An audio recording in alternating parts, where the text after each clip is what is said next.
Hello everyone, আসসালামু আলাইকুম। সবাই কেমন আছেন? আজকে আমি চিংড়ি মাছ দিয়ে বরবটি ভর্তা করব। আর বরবটি ভর্তাটা কিন্তু আমার খেতে খুবই অসাধারণ লাগে। আমার গরম ভাত দিয়ে খেতে খুবই ভালো লাগে। আজকে আমি এই বরবটিটা ভর্তা করব। আমি এই বরবটিটাকে ভালোভাবে কেটে নিচ্ছি। দেখুন, আমি বরবটিটা কেটে নিয়েছি। এই ছোট চিংড়ি মাছ দিয়ে আজকে আমি বরবটি ভর্তা করব। বলে শুরু করি। চুলায় একটি কড়াই বসিয়ে দিচ্ছি, তেল দিয়ে দিচ্ছি। এখন দিচ্ছি পেঁয়াজ কুচি, দিয়ে দিচ্ছি রসুন কুচি, আর দিয়ে দিচ্ছি কাঁচামরিচ। এখন আমি পেঁয়াজ, রসুন, কাঁচামরিচটাকে ভালোভাবে ভেজে নিচ্ছি। আর দিয়ে দিচ্ছি বরবটিগুলো, দিয়ে দিচ্ছি স্বাদ মতো লবণ। এখন নেড়ে চেড়ে দিচ্ছি। এখন আমি পেঁয়াজ রসুনের সাথে বরবটিটাকেও ভেজে নিচ্ছি।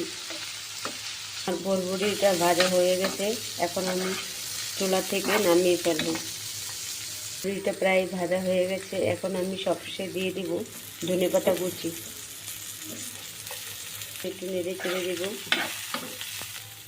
আমি চিংড়ি মাছটা ভেজে নিচ্ছি।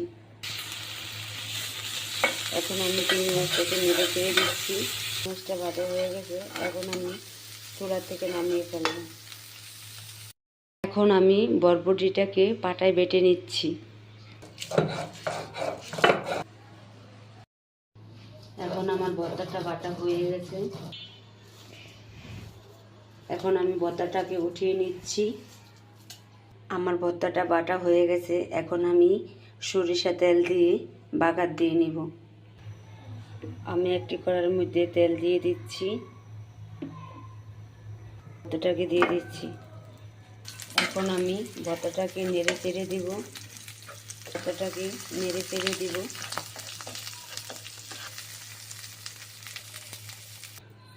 হয়ে গেল আমার মজাদার বরবটি ভর্তা। আর এই ভর্তাটা কিন্তু গরম ভাত দিয়ে খেতে কি মজা, আপনারা না খেলে বুঝবেন না। তো আমার রেসিপিটা আপনাদের কাছে কেমন লাগলো তা অবশ্যই আমাকে লাইক, কমেন্ট, শেয়ার করে জানিয়ে দেবেন। সবাই ভালো থাকবেন। আল্লাহ হাফেজ।